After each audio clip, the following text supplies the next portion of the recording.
कल्पना कीजिए, एक ऐसा देवता जिसके नाम मात्र से सारे राजा कांप जाते हैं, जिसकी दृष्टि पड़ने से देवता भी भयभीत हो जाते हैं, जिसके आने की खबर भर से इंसान अपने कर्मों का हिसाब करने लगता है। वह न तो किसी का मित्र है, ना ही किसी का शत्रु। वह केवल न्याय करता है और उनका नाम है शनिदेव।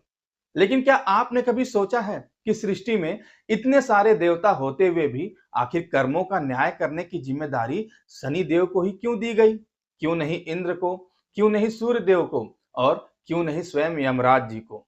क्या शनिदेव में कोई ऐसी विशेषता थी जिसने स्वयं महादेव को भी प्रभावित कर दिया था? या फिर क्या इसके पीछे कोई एक ऐसा रहस्य छिपा है जिसे बहुत कम लोग जानते हैं? दोस्तों, आज की यह कथा केवल शनि देव को न्यायाधीश बनने की कहानी नहीं है। यह उस देवता की कहानी है जो दंड देने में नहीं, बल्कि मनुष्य को उसके कर्मों का आईना दिखाने आते हैं। और यह कहानी शुरू होती है उस समय से जब शनि देव का जन्म भी नहीं हुआ था। भगवान सूर्य देव का तेज इतना प्रचंड था कि उनकी पत्नी संज्ञा अधिक समय तक उनके समीप नहीं रह पाती थी। एक दिन उन्होंने अपनी छाया को अपने स्थान पर छोड़ दिया और स्वयं तपस्या के लिए चली गई। वही छाया छाया देवी कहलाई। कुछ समय के बाद छाया देवी के गर्भ से एक पुत्र का जन्म हुआ। लेकिन इस बालक का जन्म कोई साधारण जन्म नहीं था। कहा जाता है, जब वह बालक जन्मा तब आकाशों में विचित्र घटनाएं होने लगी। चारों दिशाएं पूरी तरह से शांत हो गई थी। उनकी आंखों में एक अजीब सी गंभीरता थी, मानो वह जन्म से ही संसार का सारा दुख समझते हो। उस बालक का नाम रखा गया शनिदेव। बचपन से ही शनिदेव अन्य देवताओं से पूरी तरह से अलग थे। उन्हें राशि, जीवन, वैभव और शक्ति में कोई रुचि नहीं थी। जब दूसरे देवता खेलते थे, तब शनिदेव ध्यान में बैठ जाते थे। लेकिन शनिदेव के जीवन में एक ऐसी घटना घटी जिसने उनके हृदय को पूरी तरह से बदल दिया। एक दिन बालक शनि अपने पिता सूर्यदेव के साथ देव सभा में गए थे। देव सभा में सभी देवता सूर्यदेव का आदर कर रहे थे। लेकिन जैसे ही उनकी दृष्टि बालक शनि पर पड़ी, कुछ देवता आपस में ही फुसफुसाने लगे। कोई उनके श्याम वर्ण का उपहास कर रहा था, तो कोई उनकी गंभीर आंखों को अशुभ बता रहा था। यहां तक कि कुछ देवताओं ने उनसे दूरी भी बना ली। बालक शनि यह सब देखकर चुपचाप पड़े रहे। उन्होंने पहली बार महसूस किया कि संसार में लोगों का मूल्य उनके गुणों से नहीं, बल्कि उनके रूप, उनके पद और उनकी शक्ति से लगाया जाता है। उस दिन वे बहुत दुखी हो गए। उन्होंने अपनी माता छाया से पूछा कि माता, यदि किसी व्यक्ति का हृदय अच्छा हो, तो क्या उसके रंग, रूप और जन्म के कारण उसका अपमानित होना उचित है? छाया देवी तो कुछ क्षण मौन रही, फिर बोली, नहीं पुत्र, संसार में सबसे बड़ा सत्य केवल कर्म है, लेकिन हर कोई इस सत्य को नहीं समझता। उस रात बालक शनि सो नहीं पाए। उनके मन में एक ही प्रश्न घूमता रहा, यदि संसार में लोग बाहरी रूप देखकर निर्णय लेते हैं, तो फिर सच्चा न्याय कौन करेगा? और उसी क्षण उन्होंने एक संकल्प लिया कि यदि मुझे कभी शक्ति मिली, तो मैं एक ऐसा न्याय करूंगा जहां न किसी का रूप देखा जाएगा, ना ही उसका धन देखा जाएगा, ना ही वो देखा जाएगा कि किस पद पर है, ना ही उसका कोई संबंध। वहां देखा जाएगा तो सिर्फ कर्म देखा जाएगा। यही वो क्षण था जब शनिदेव के भीतर न्याय का जन्म हुआ था और उसी संकल्प ने उन्हें वन की ओर भेज दिया। वे महादेव की तपस्या करने लगे। आखिरकार हजारों वर्षों की कठोर तपस्या के बाद भगवान भोलेनाथ शिव प्रकट हुए। पूरा वन दिव्य प्रकाश से भर गया। शनिदेव ने जैसे ही अपनी आंखें खोली, उनके सामने स्वयं महादेव खड़े थे। वे तुरंत उनके चरणों में गिर पड़े।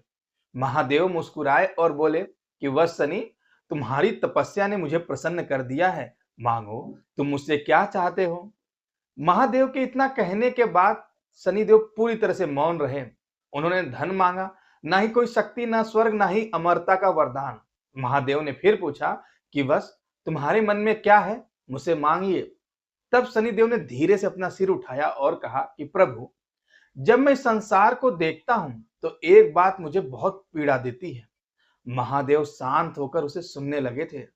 शनिदेव ने कहा कि मैंने देखा है कि कई बार अच्छे लोगों को दुख मिलता है और दुष्ट लोग सुख भोगते हैं। मैंने देखा है कि शक्तिशाली लोग कमजोरों पर अत्याचार करते हैं और उन्हें कोई रोकने वाला नहीं होता है। मैंने देखा है कि मनुष्य अपने कर्मों को भूल जाता है और सोचता है कि उसके किए हुए अन्याय का कोई हिसाब नहीं होगा। प्रभु, क्या इस संसार में कोई ऐसा नहीं है जो हर प्राणी को उसके कर्मों का उचित फल दे सके। शनिदेव की यह बात सुनकर महादेव कुछ क्षण मौन रहे, क्योंकि एक बालक ने उनसे एक ऐसा प्रश्न पूछा था जो स्वयं सृष्टि के नियमों से जुड़ा हुआ था। फिर महादेव बोले कि बस इस संसार में कुछ भी बिना फल के नहीं होता, प्रत्येक कर्म का फल अवश्य मिलता है। तब शनिदेव ने पूछा कि लेकिन प्रभु, वह फल देता कौन है? महादेव मुस्कुराए, उन्होंने कहा कि वह फल समय देता है, और समय से बड़ा न्यायाधीश कोई नहीं है। यह सुनकर शनिदेव ने सिर को झुका लिया और कहा कि प्रभु, यदि आप मुझ पर प्रसन्न हैं तो मुझे यही वरदान चाहिए कि मैं आपके इस न्याय का एक साधक बन सकूं। मैं ऐसा बनना चाहता हूं कि कोई भी व्यक्ति अपने कर्मों के फल से बच न सके। शनिदेव की यह बात सुनकर महादेव के चेहरे पर मुस्कान आ गई। उन्होंने पहली बार किसी को अपने लिए नहीं, बल्कि पूरी सृष्टि के लिए कुछ मांगते देखा था। फिर महादेव बोले कि वह शनि, तुमने न राज्य मांगा, न शक्ति मांगी, न वैभव, तुमने न्याय मांगा है। और न्याय वही कर सकता है जिसके मन में न मोह, न पक्षपात हो, न अहंकार। तुम्हारी तपस्या ने तुम्हें निष्पक्ष बना दिया है, इसलिए आज से मैं तुम्हें कर्म फल का न्यायाधीश नियुक्त करता हूँ। तुम्हारी दृष्टि से कोई नहीं बच पाएगा, चाहे वो देवता हो, असुर हो, राजा हो या प्रजा। सभी को उनके कर्मों के अनुसार फल मिलेगा। यह सुनते ही पूरा ब्रह्मांड दिव्य प्रकाश से भर उठा, और उसी दिन से शनिदेव बन गए कर्म और न्याय के देवता। उस दिन महादेव ने केवल एक वरदान ही नहीं दिया था, उन्होंने पूरे ब्रह्मांड को एक ऐसा न्यायाधीश दिया था जो किसी के रूप से प्रभावित नहीं होता, जो किसी के पद से प्रभावित नहीं होता, जो किसी के धन और शक्ति से प्रभावित नहीं होता। उसके लिए न कोई देवता था, न कोई असुर था, न कोई राजा, न कोई साधारण मनुष्य।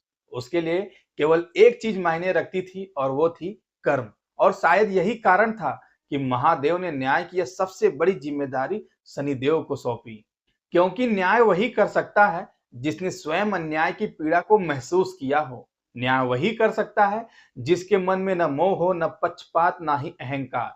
और यह सभी गुण शनिदेव में थे। लेकिन दोस्तों, एक प्रश्न आज भी लोगों के मन में रहता है कि यदि शनिदेव न्याय करते हैं तो लोग उनसे इतना डरते क्यों हैं? सच तो यह है कि लोग शनिदेव से नहीं डरते, वे अपने कर्मों से डरते हैं। क्योंकि जब मनुष्य गलत कर्म करता है तो उसे सबसे ज्यादा भय इस बात का होता है कि एक दिन उसे अपने कर्मों का फल अवश्य मिलेगा, और वही फल भगवान शनिदेव देते हैं।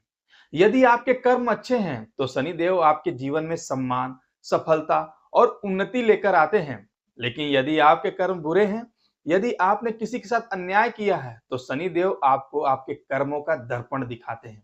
इसलिए कहा जाता है कि भगवान शनिदेव दंड नहीं देते हैं, शनि केवल न्याय देते हैं। और शायद यही कारण है कि जब किसी राजा को अपने सिंहासन का अहंकार होता है, जब कोई शक्तिशाली व्यक्ति यह सोचने लगता है कि उसके कर्मों का हिसाब कोई नहीं ले सकता, जब कोई मनुष्य यह मान बैठता है कि उसके न्याय को समय भूल जाएगा, तब समय मुस्कुराता है। क्योंकि समय के हाथ में एक ऐसा न्यायाधीश है जो न रिश्ता देखता है, ना ही वो कोई पद देखता है, ना ही वो शक्ति देखता है, वह केवल कर्म देखता है। और उसी न्यायाधीश का नाम है शनिदेव। इसलिए अगर आपके कर्म अच्छे हैं तो शनिदेव से प्रेम कीजिए, और यदि आपके कर्म बुरे हैं तो उनसे नहीं, अपने कर्मों से डरिए। क्योंकि शनि किसी का विनाश करने नहीं आते, वे मनुष्य को उसके कर्मों का सत्य दिखाने आते हैं। और शायद यही कारण है कि इस संसार में अनेक देवता हुए, लेकिन कर्मों के निष्पक्ष न्याय का प्रतीक केवल एक बना है, भगवान शनिदेव। जय शनिदेव। उम्मीद करता हूं आप लोग को यह जानकारी पसंद आई होगी। ऐसी ही जानकारी के साथ फिर आपसे मुलाकात होगी। तब तक के लिए अपना ख्याल रखिए।